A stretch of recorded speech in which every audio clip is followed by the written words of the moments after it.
안녕하세요. 미식요정에 대한 웹 예능 프로그램인 식도락을 기획한 영상 콘텐츠 기획자 최윤민입니다. 제가 설명을 드리기 전에 혹시 특별한 추억이나 의미가 담긴 음식이 있으신가요? 바로 그런 이야기를 담고 있는 프로그램이 식도락입니다. 이 프로그램은 단순히 음식을 소개하는 것이 아니라 음식에 얽힌 출연자들의 개인적인 이야기와 추억을 나누는 형태로 진행됩니다. 각 에피소드는 출연자들이 주제에 맞는 소울푸드를 소개하고 그 음식을 통해 특별한 기억이나 감정을 나누는 구조로 시청자들과의 정서적 교감을 목표로 하고 있습니다.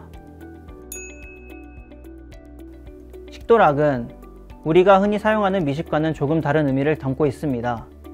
식도락에서 식은 먹을 식으로 음식이 단순한 먹거리를 넘어서 전하는 이야기를 상징합니다. 이는 우리가 음식을 통해 나누는 다양한 경험과 감정을 강조하며 음식이 사람들을 연결하고 소통하게 하는 매개체임을 나타냅니다. 도락은 즐기는 삶을 뜻하며 음식을 통해 삶의 즐거움을 조명하고자 하는 프로그램의 지향성을 반영합니다.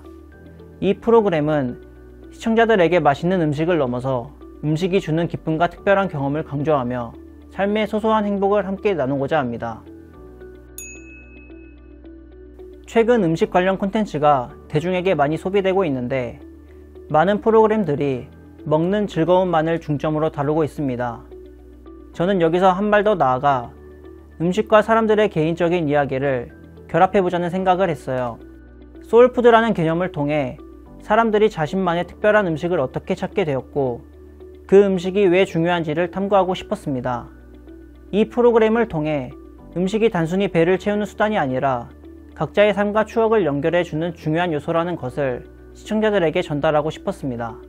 그래서 식도락은 단순한 먹방을 넘어서서 출연자들이 음식과 그에 얽힌 이야기를 나누며 공감할 수 있는 시간을 만들기 위해 기획되었습니다. 기존의 음식 프로그램들이 대체로 레시피나 맛에만 집중하는 반면 식도락은 음식이 가지고 있는 스토리를 중심으로 구성되었습니다. 음식은 단순히 맛있다는 표현만으로 끝나는 게 아니라 그 안에는 각자의 추억, 문화, 역사 등이 녹아 있어요. 예를 들어 어떤 음식은 부모님과의 기억을 떠올리게 하고 또 다른 음식은 중요한 인생의 순간을 기념하는 의미를 지니기도 합니다. 이 프로그램은 출연자들이 그 음식에 담긴 자신의 이야기를 공유하며 그 경험이 시청자들에게도 깊은 공감을 불러일으킬 수 있도록 했습니다. 더 나아가 참여형 콘텐츠를 도입해 시청자들이 직접 자신의 소울푸드를 공유하고 프로그램에 활발히 참여할 수 있게 만들었습니다. 소울푸드는 단순한 음식 그 이상이에요. 사람들에게 음식은 일상적인 것이지만 소울푸드는 그 사람의 기억이나 감정, 그리고 문화와 밀접하게 연결되어 있습니다. 식도락에서 소울푸드 개념을 중심에 둔 이유는 음식이 단순히 맛있다는 표현만으로 끝나는 게 아니라 그 안에는 각자의 추억, 문화, 역사 등이 담겨 있기 때문이에요. 예를 들어 누군가가 어렸을 때 먹었던 엄마의 집밥 혹은 친구와의 우정이 담긴 음식은 그 자체로 큰 가치를 가집니다. 이런 음식들이 갖고 있는 깊은 의미와 이야기를 중심으로 프로그램을 구성하면 시청자들이 그 음식과 함께 자신의 경험을 떠올리며 더 큰 공감을 얻을 수 있을 거라 생각했습니다. 참여형 콘텐츠는 시청자와의 소통을 가장 효과적으로 이끌어낼 수 있는 방법이라고 생각합니다. 우리가 흔히 보는 소비자로서의 시청자가 아니라 시청자 스스로가 프로그램에 참여하고 자신의 이야기를 나누는 주체로서 존재할 수 있게 만드는 것입니다. 시청자들이 프로그램에 직접 참여하면서 그들의 소울푸드를 공유하고 그 음식에 담긴 의미와 이야기를 나누는 과정이 중요한 부분입니다. 식도락은 그들이 자신만의 특별한 음식을 다시 한번 떠올리고 그 음식을 통해 새로운 이야기를 만들어가는 프로그램이기 때문에 참여형 형식이 필요하다고 판단했습니다. 또한 이런 참여적인 요소는 시청자들에게 더 큰 몰입감을 주고 프로그램에 대한 애착을 불러일으킬 수 있습니다. 식도락은 8부작 시리즈로 기획되었는데 이는 음식이라는 주제와 함께 다양한 이야기를 충분히 풀어낼 수 있는 적절한 분량이라고 생각했습니다. 한편의 에피소드가 너무 길어지면 그 안에 담고자 하는 메시지나 감동이 희석될 수 있고 너무 짧으면 깊이 있는 이야기를 전달하기 어려울 수 있습니다. 각 에피소드마다 다양한 사람의 소울푸드를 다루고 그 음식을 통해 그 사람들의 추억이나 경험을 풀어내고자 했어요. 총 8개 에피소드로 구성되면 매 회차마다 새로운 이야기와 음식이 등장해 시청자들이 계속해서 프로그램에 관심을 가지고 몰입할 수 있습니다. 주제를 선정할 때 가장 중요하게 생각한 점은 바로 시청자들이 공감할 수 있을 것인가 입니다. 식도락에서 다루고자 하는 음식들은 단순히 맛있기만 해서 좋은 음식이 아니라 시청자들이 자신의 경험과 연결할 수 있는 음식이어야 했어요. 예를 들어 부모님이 해주신 음식, 친구와 함께 먹은 음식, 혹은 특정 순간에 특별한 의미를 지닌 음식 등 이런 주제들이 시청자들에게 공감을 불러일으킬 수 있을 것이라고 생각했습니다.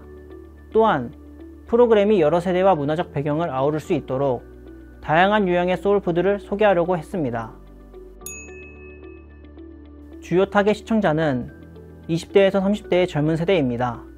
이들은 다양한 음식 문화를 경험하고 있으며 음식에 대한 감성적 접근이 열려있는 세대이기도 합니다.